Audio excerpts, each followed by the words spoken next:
Hello friend, তোমরা সবাই কেমন আছো? আশা করি অনেক ভালো আছো, আর আমিও অনেক ভালো আছি। তো আমি আবারও চলে এসলাম নতুন একটা ভিডিও নিয়ে। তো দেখতে পাচ্ছ এখানে আমি মাটনগুলো ধুয়ে রেখেছি। তো আজকে আমি রাতে কি রান্না করছি সেটাই তোমাদের সাথে দেখাবো।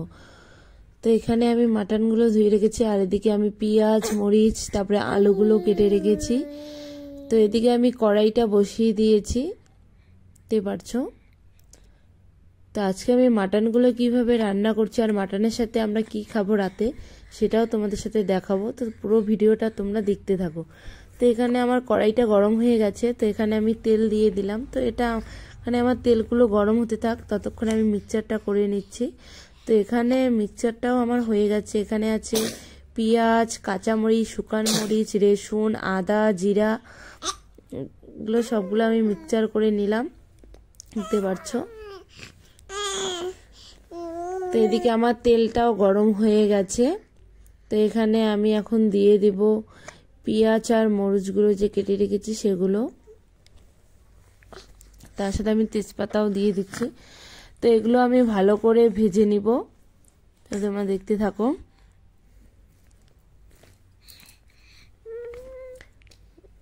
আমার ছেলের আওয়াজ পাচ্ছ তোমরা, দেখছো ও কিভাবে ডিস্টার্ব করছে আমাকে। আর ওর শরীরটাও না খুব ভালো না, মানে সর্দি কাশি হয়েছে। তো দেখতে পাচ্ছ এখানে আমার এগুলো ভাজা ভাজা হয়ে গেছে। তো এখানে আমি এখন মাটনগুলো দিয়ে দিব। তো আমার মতো করে কে কে মাটন রান্না করো সেটা কমেন্ট করে বলো। তো এখানে আমি হলুদ দিয়ে দিলাম। তো এখানগুলো আমি এখন একটু হালকা ভাজা ভাজা করে নিব, কারণ আমি এভাবেই মাটন রান্না করি। তো তোমরা দেখতেই থাকো।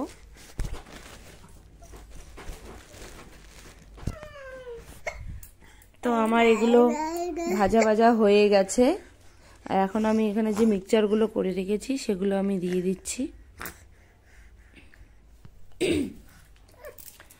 দেখতেই পাচ্ছ।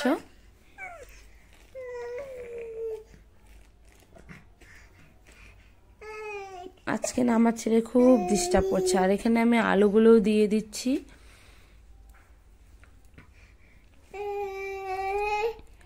তো আর একটু বেশি করে জল দিয়ে দেব, কারণ মাটনগুলো সিদ্ধ হতে হবে, তার জন্য একটু বেশি করে জল দিয়ে দিচ্ছি।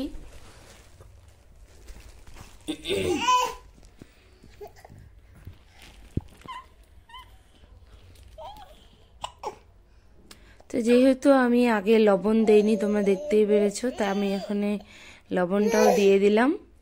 তো এগুলো এখন একটু হালকা নেড়ে দেবো, কারণ লবণগুলো দিয়েছি তাই। তাই এখন আমি এগুলোকে ঢেকে দেব, কারণ এগুলো সিদ্ধ হতে থাক। ততক্ষণে আমি আটাটা মেখে নিচ্ছি। তো আমরা আজকে রাতে রুটি আর মাংসই খাবো, তাই আটাটা এখন মেখে নিব। ওদিকে আমার মাটনগুলো জাল হতে থাক, মানে সিদ্ধ হতে থাক। দেখতে পাচ্ছ আমি আটাগুলো নিয়ে নিয়েছি। এখানে আমি জল দিয়ে দিলাম, একটু জলগুলো দিয়ে একটু হালকা করে মেখে নিব।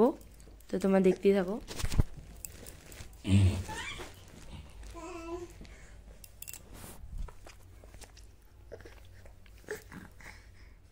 দেখতে পাচ্ছ আমার আটা মাখাও হয়ে গেছে। তো আমি এদিকে এখন একটু দেখে নেব যে আমার মাটনগুলো সিদ্ধ হয়েছে কিনা, আর হালকা ঘেটেও দেবো, কারণ লেগে যেতে পারে, তার জন্যই।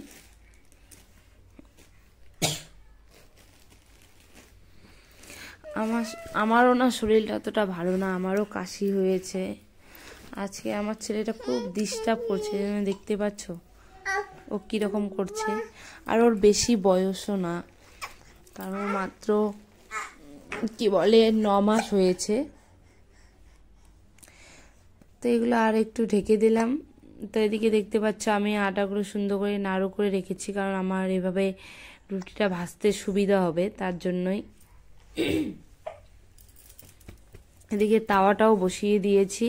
তো এদিকে তাওয়াটা গরম হতে থাক, এদিকে আমি রুটিটা বেলে নিব।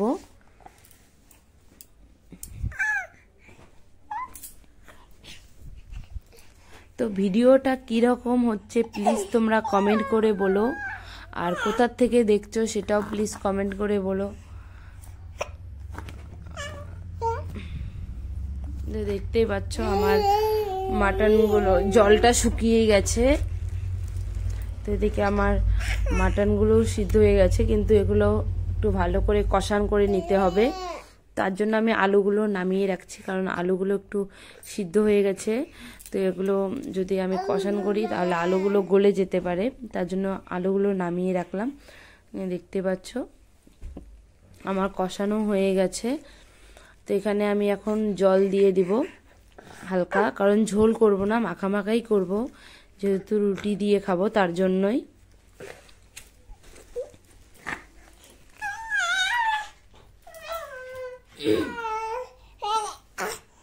এদিকে আমার রুটিটাও বেলা হয়ে গেছে। তো এখন আমি রুটিটা ভাজবো। আমি না অত ভালো করে গোল করে বেলতে পারি না, না হয় অনেক সময় হয় না, কেন জানি না, আজকে হচ্ছেই না।